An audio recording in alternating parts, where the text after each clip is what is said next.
So if you were to pass away suddenly, your family will be grieving. They'll be in a state of bereavement. They won't be thinking clearly because of what's called the fog of grief.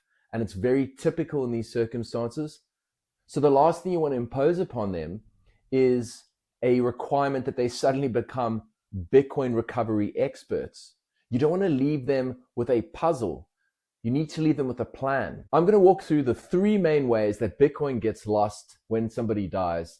And look, these are not edge cases. This is actually happening today. The first is you've got Bitcoin, but you never told anyone.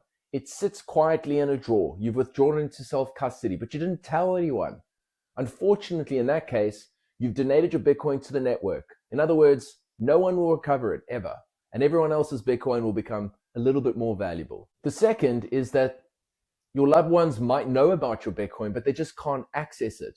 If you left a cold card in your drawer, but you never gave instructions how to actually open the cold card and you didn't back up your seed phrase, then unfortunately they know that you've got Bitcoin, but they can't ever access it. And the third is they've got knowledge of the Bitcoin, they can actually access it, but they haven't been educated on what this thing is and how it works.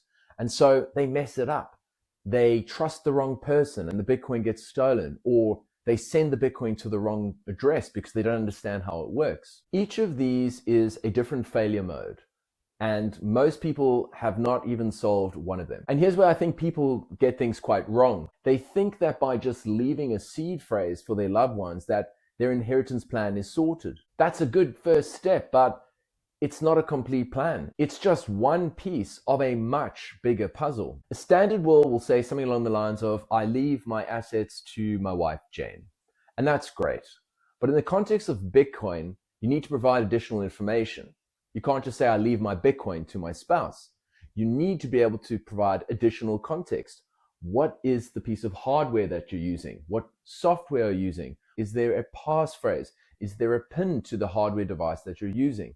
There's a whole host of additional pieces of information that you have to provide to get access to the Bitcoin. And this is unlike every other asset.